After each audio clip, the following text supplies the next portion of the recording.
Bonjour à tous et bienvenue dans votre nouveau rendez-vous sur notre site internet, le Journal de Robin. Très régulièrement, nous vous proposerons de revenir en images sur l'actualité de l'institution. On débute ce premier numéro par les titres. Jeudi soir, vous étiez plus de 200 à assister à la conférence sur l'orientation post-bac.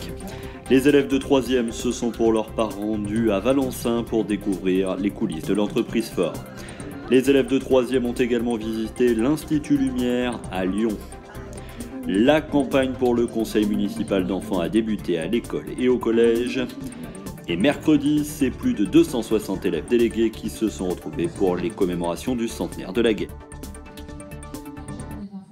Et on débute ce journal avec la conférence sur l'orientation. Bruno Magliulo, spécialiste des questions d'orientation qui travaille entre autres pour le magazine L'Étudiant, est venu rencontrer quelques 200 parents et élèves de première.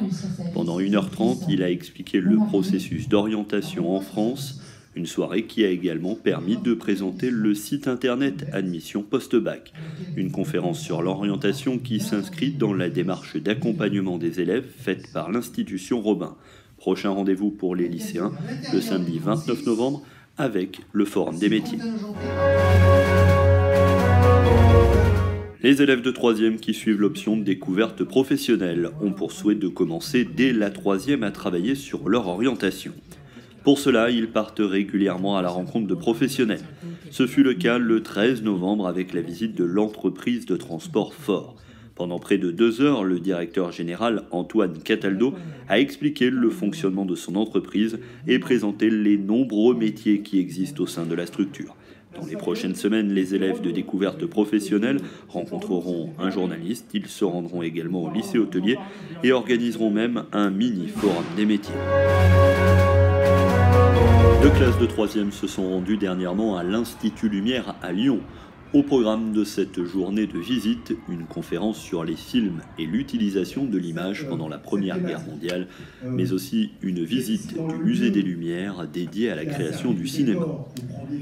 Propagande, armement, manière de filmer, vie terrible des soldats sur le front ou lors de leur retour à la vie civile, les apprentissages ont été particulièrement nombreux durant cette journée de visite. Ce sera l'un des temps forts de ce mois de novembre. Les élèves de CM1, CM2 et 6e élisent leurs représentants au Conseil municipal des enfants de Vienne.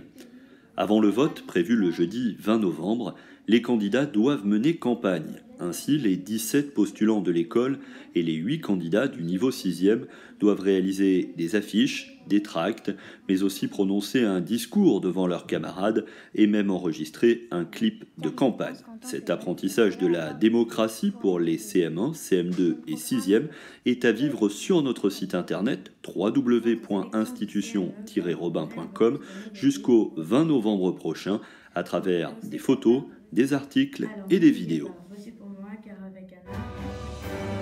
Et avant d'enchaîner avec le grand format de ce journal, quelques actus en bref. Le festival Sang d'encre a lieu en ce moment à Vienne. Ce festival du roman policier s'invite également dans les établissements. C'est le cas à l'Institution Robin où l'auteur Laurent Guillaume est venu à la rencontre de plusieurs classes, dont des élèves du lycée hôtelier qui l'ont reçu avec une mise en scène particulière et de nombreuses lectures de livres. Laurent Guillaume est également intervenu devant une classe du lycée général. Les sportifs de l'institution ont été mis à l'honneur vendredi soir lors de la soirée des trophées. Les sportifs de cette année, eux, ont chaussé les baskets et ils se sont rendus aux championnats départementaux de cross d'où ils sont rentrés avec pas moins de 4 médailles. Et la semaine dernière avait lieu également à Londres la remise des diplômes du bachelor, cette 3e année de licence du pôle enseignement supérieur qui a lieu entièrement en anglais. Vous pouvez retrouver notre reportage réalisé à Londres sur notre site internet www.institution-robin.com.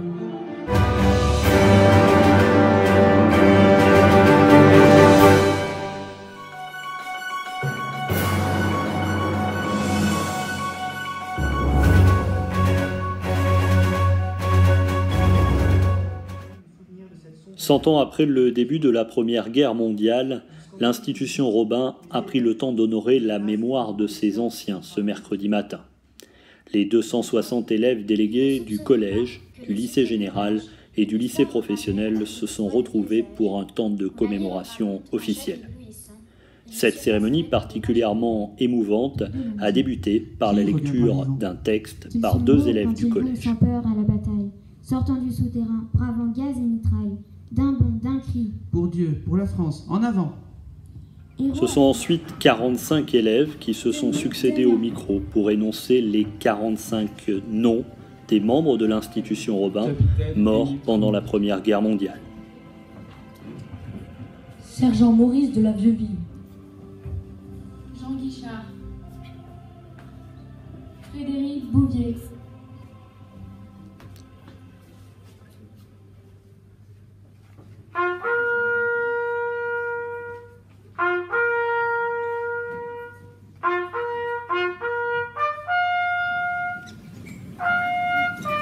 Après la sonnerie aux morts, c'est au rythme de l'hymne à la joie, l'hymne européen, symbole de la réconciliation des peuples 100 ans après la Première Guerre mondiale, que s'est achevé ce temps de commémoration qui restera à coup sûr longtemps dans la mémoire des élèves délégués de l'établissement.